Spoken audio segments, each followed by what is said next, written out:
Assalamualaikum dan salam sejahtera.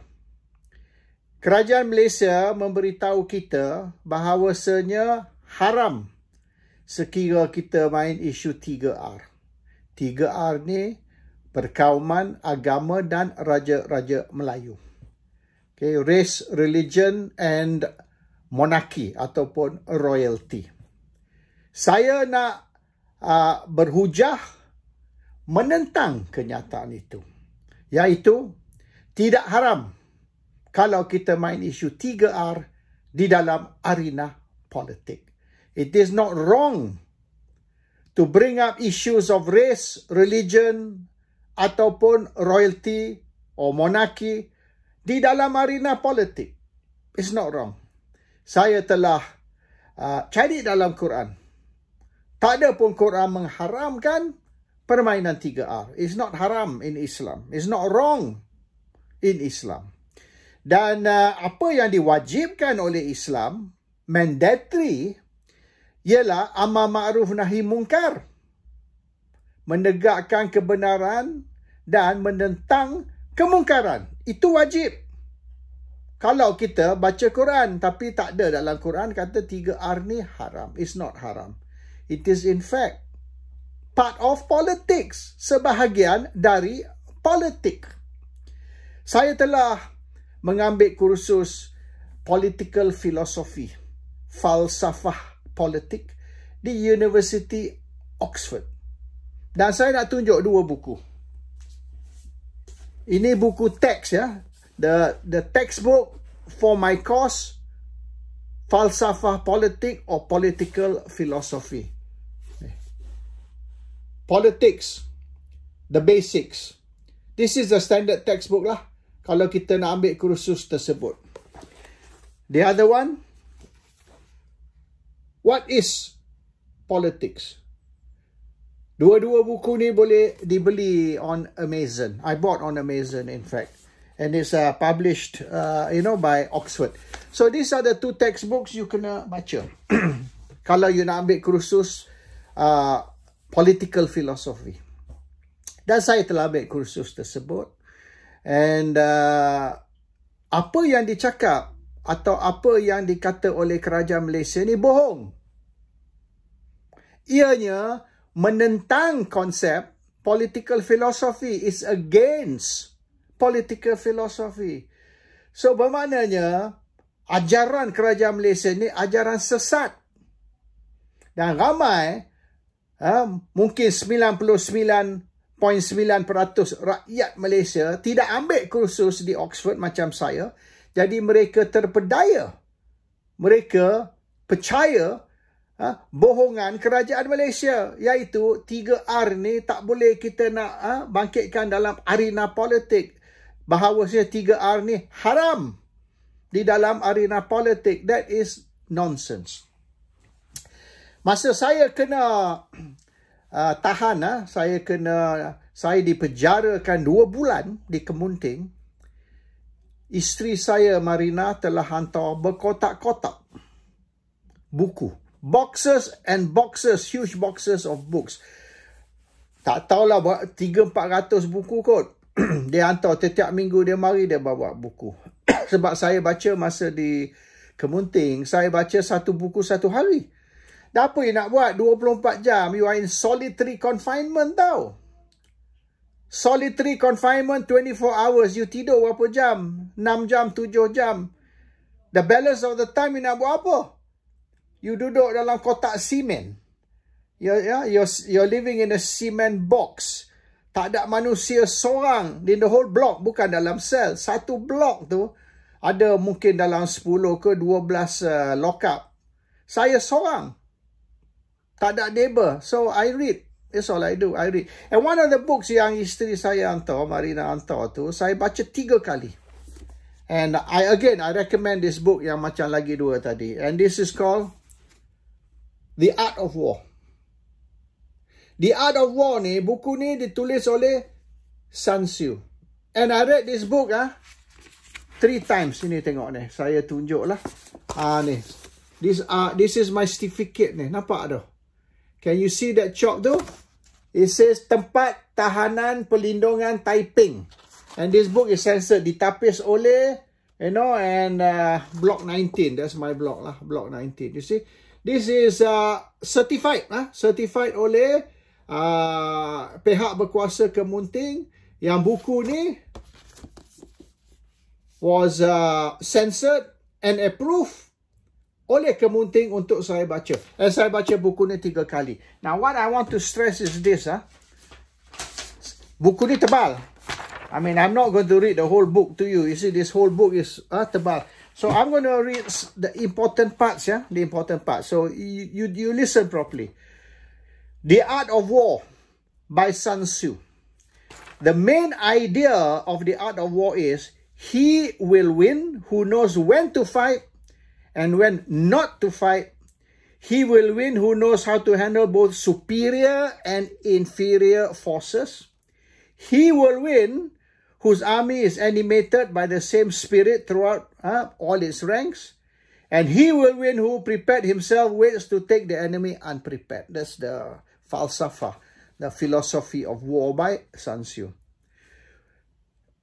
It goes on to say, know when to fight and when not to fight. Kita jangan macam apa babi buta, kita perang tak. Ada masa kita perang, ada masa kita duduk diam. Kita jangan bertindak, Avoid what is strong and strike at what is weak. So, kalau musuh kita kuat, kita jangan serang. Kita duduk diam. Cuma masa dia lemah, kita serang. Ini Sun Tzu punya art of war. Know how to deceive the enemy. Kena belajar cara nak menipu kita punya musuh. Appear weak when you are strong and strong when you are weak. So, bila you kuat, you pura-pura you lemah. Tapi bila you lemah, you kena buat macam kononnya you ni kuat lah.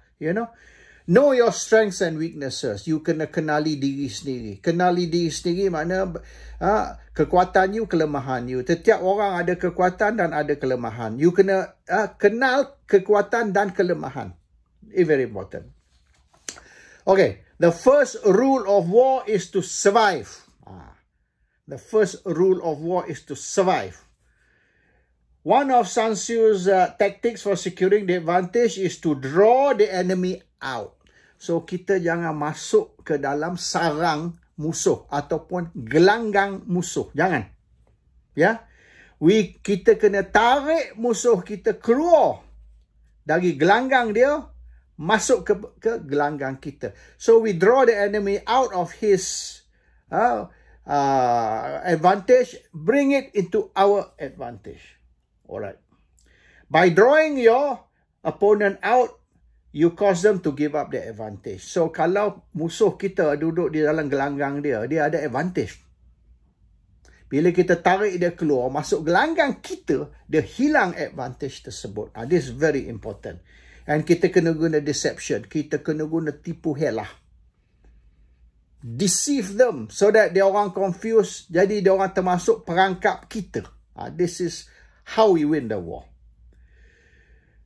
You force your opponent to focus their strength in a particular direction. And then maknanya, you buat ni supaya musuh you ni distracted. Musuh you ni fokus di tempat lain. Bila musuh you fokus di tempat lain, dia tidak fokus di sini, tempat yang you tak mau dia fokus, dia akan keliru. So, it's all about deception. War is about deception. War is about macam mana kita tipu musuh kita. War is about how you kena kesan kelemahan dan kekuatan musuh you dan juga kelemahan dan kekuatan diri you sendiri so that you fokus atas kekuatan you dan you fokus atas kelemahan musuh you. You avoid. Tempat yang you lemah, you avoid. Tempat yang musuh you kuat, also you avoid. Jangan itu masuk dalam gelanggang musuh you di mana dia kuat. So this is cara kita berperang. Mengikut Oxford University, mengikut juga Sun Tzu Art of War. Which I've studied everything. So apa yang kita buat ni, kalau kita nak guna misalan isu 3R, is okay. Guna isu 3R. Tak salah. Islam pun tak mengharamkan. It's okay. It's not wrong. And kita kena faham satu, very important. War and politics sama. War is politics. Politics is war. Okay? Peperangan adalah politik. Politik adalah peperangan. Sama. Dalam peperangan, kita nak tunggu lah kalau musuh kita tengah duk berak misalnya. Kita nak tunggu dia habis berak, dia basuh berak, dia pakai seluar, dan baru kita serang. To be fair, no.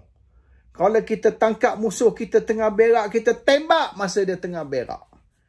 Tahi tak sempat keluar, dia dah mati dah. Maknanya, that's how we fight the war. There's no such thing as, oh gentlemen lah, aku tengah berak ni, tunggulah dulu. No. Tengah berak, we whack you. Because politics and war is the same. Okay, misalnya. War. Apa dia war? War is politics with weapon. Peperangan adalah politik mengguna senjata. What is politics?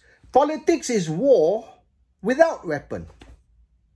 So, bila kita engage dalam politik, ialah peperangan tanpa senjata. That's politik. Peperangan tanpa senjata. Peperangan pula ialah politik mengguna senjata. So, tak ada beza. Baik perang, baik politik. So, dalam perang ada ke kita ni, kita kena tipu, kita kena, creep up on them and catch them unprepared. Dia tengah tidur, bang. Dia tengah berak, bang. Dia tengah makan, bang. We catch them semasa dia orang tengah, unfocused. They are focusing on makan ke, dia tengah tidur ke. No, we just go, we whack. You tengok apa yang Israel buat dekat ni. Dekat Palestin. Apa Israel buat dekat Hamas tu. Adakah dia ikut undang-undang? Tak ada. Orang tua, perempuan, budak-budak, babies dia orang bom. Hospital dia bom. Dia tak kisah. Masjid dia bom. That's war. Dalam peperangan, everything is fair. Tak ada such thing as kemanusiaan lah, kesian lah, ikut undang-undang lah. No. Itu cara musuh kita berperang. So, kita ni nak ikut undang-undang ke? No. Sekarang ni, Anwar Ibrahim guna fitnah. Anwar Ibrahim guna pembohongan. Anwar Ibrahim guna perkauman. Anwar Ibrahim guna agama. Anwar Ibrahim guna istana. Semua. So why can't we do the same? That's the rules of engagement. The rules of war. The rules of war is there are no rules. What's the rule of war? The rule of war is tidak ada rule. Anything goes. Everything goes. Anything goes. Everything goes. That is the rule of war, which is tidak ada rule. Now, kita kena faham. Kalau kita nak main politik, kalau kita nak engage in politik, kalau kita nak berperang, ringkas cerita, politik adalah perang. Kalau kita nak perang, kita kena tahu cara berperang. So, yang dia orang kata, oh, tak boleh main isu 3A, inilah. Who says tak boleh main isu 3A? My political philosophy course in Oxford doesn't say that. Sun Tzu Art of War doesn't say that. The Quran also doesn't say that. Di mana mari undang-undang kata 3A tak boleh guna? Yang Anwar Ibrahim dok kata, Najib bagi PAS 90 juta. Ada cek. Ada bukti. Cek skeping. Okay? Itu fitnah. Anwar guna fitnah. Anwar kata Muhyiddin curi 600 bilion. Tadi PAS 90 juta. Ini 600 bilion. Muhyiddin curi. Charge Muhyiddin dalam kamar. Hakim tendang kes tu keluar. The judge kick the case out. Fitnah. Anwar guna fitnah. Anwar buka mulut aja bohong. Anwar tak buka mulut juga bohong. Pembohongan nombor 1 di Malaysia. It's okay. That's Anwar style. Anwar style of politics is bohong, bohong, bohong. That's his style of politics. Kita ni, at least kita tak bohong tau. So, kalau kata cannot use 3R lah, ini nonsense. No. Kita boleh guna apa saja di dalam peperangan, which is of course politik, sama. Dan tidak ada undang-undang. Dan sekira kelemahan kerajaan misalnya, atau kelemahan pakatan, ataupun kelemahan Anwar Ibrahim, kita guna kelemahan itu untuk nak jatuhkan dia. Dan apa kekuatan kita? Kita guna kekuatan dia. We use our strength. We attack the enemy's weakness. Itu. Number one rule dalam politik ataupun peperangan. Kita guna kekuatan kita, kita serang kelemahan musuh kita. So, apa kekuatan kita? Kekuatan kita, misalnya PAS, ialah parti Islam. PAS ialah parti Islam. Kekuatan PAS ialah dia mendukung Islam, dia mempertahankan Islam, dia memperjuangkan Islam. That's PAS. So, kita kena guna Islam sebagai senjata politik. Who says cannot? Can. Dan apa kelemahan Pakatan Harapan? Kelemahan Pakatan Harapan ni, Pakatan Harapan ada parti yang dipanggil DAP. DAP ni musuh Islam. DAP ni declare Malaysia is a secular state. Malaysia adalah negara secular. DAP cakap. Banyak kali dia orang ulang tu. Bukan cakap sekali, cakap banyak kali. Malaysia is a secular state. DAP kata dia menentang hudud. DAP kata dia menentang negara Islam. Islamic State. DAP menentang. DAP kata PAS ni Taliban. PAS is Taliban. Kenapa? Sebab PAS nak Islam. Bila PAS nak Islam, sesiapa saja nak Islam adalah Taliban. Tapi kalau PAS nak liberalism. Kalau PAS nak secularism. Kalau PAS nak pluralism, iaitu semua agama sama. Islam bukan agama tinggi dari agama lain. No. Islam, Hindu, Buddhis, Kristian, Yahudi, semua same level, same status. That is pluralism. Perjuangan DAP. Tapi Islam tak setuju. Islam tak setuju yang agama Islam, agama Hindu, agama Kristian ke, Buddhis ke, atau agama Yahudi semua sama. No. Islam kata agama Allah adalah Islam. That's it. Agama Allah adalah Islam. DAP kata no. Semua agama same. Itu kelemahan Pakatan. PAS yang memperjuangkan Islam kena attack DAP on that issue. Pluralism. All religion same. Okay?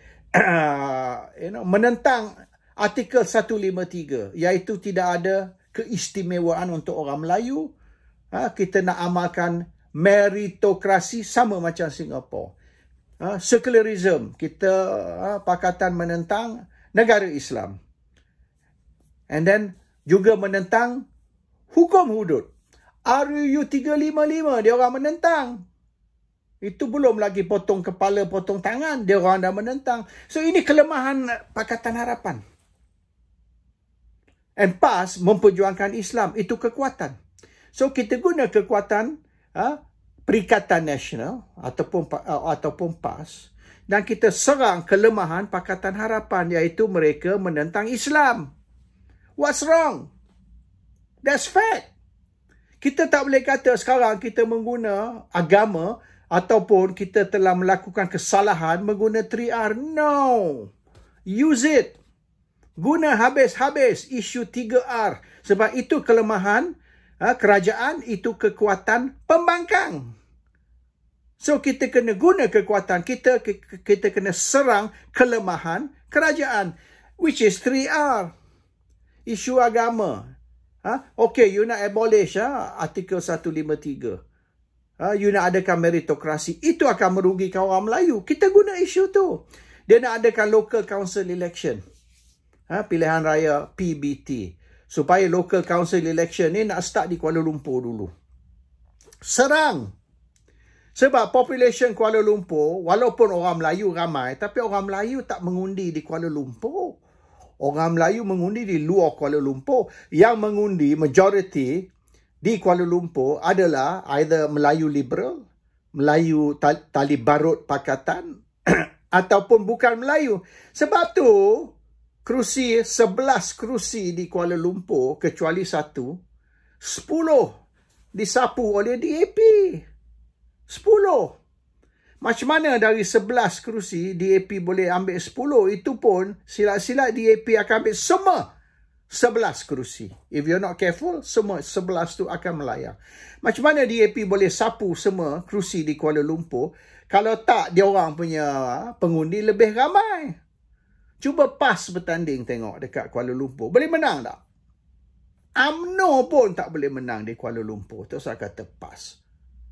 UMNO hanya boleh menang sekiranya DAP bantu.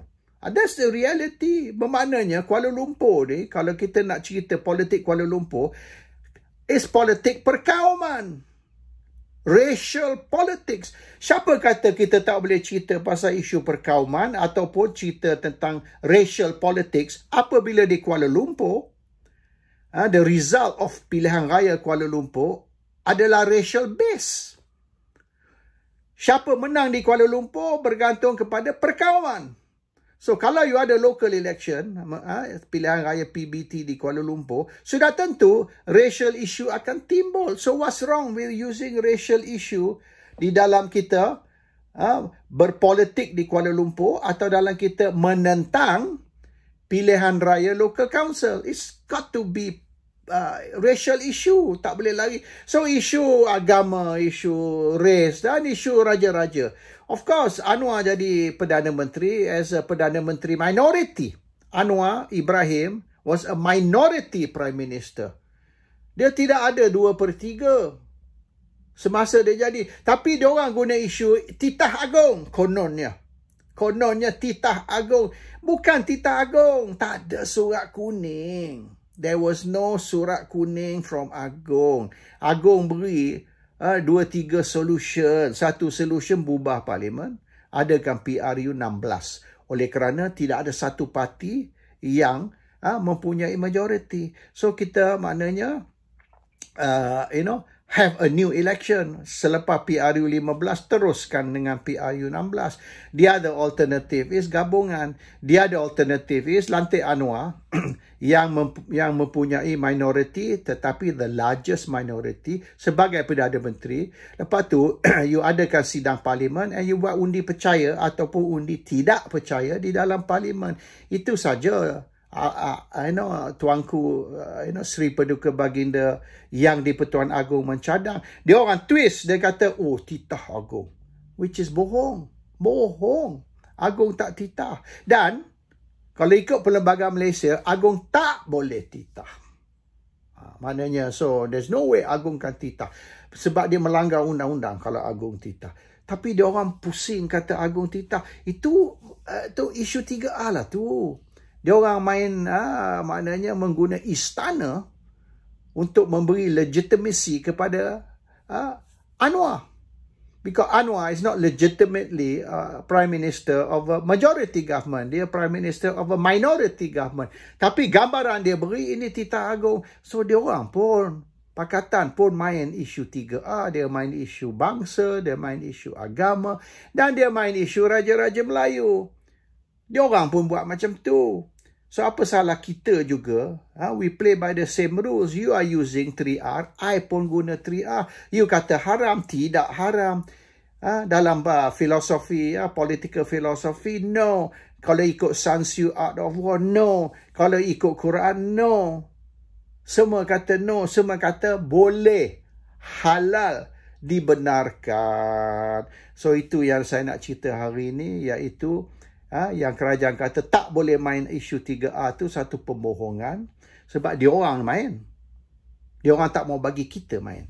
Sebab isu 3R ni kalau kita main akan jadi kelemahan bagi kerajaan, kekuatan bagi kita. Kalau kita bangkit isu 3R dalam kita berhujah politik, we become strong. The government become weak. So dia tak mau bagi kita bangkit isu 3R sebab kita akan jadi kuat. Kerajaan akan jadi lemah. So, di mana isu tu melemahkan kerajaan, dia kata haram. Di mana isu tu memberi kekuatan kepada pembangkang, dia kata haram. Because they don't want us to use a weapon which makes us strong and which makes the government weak. Itu saja kebenaran tentang isu 3R. Assalamualaikum. Salam sejahtera.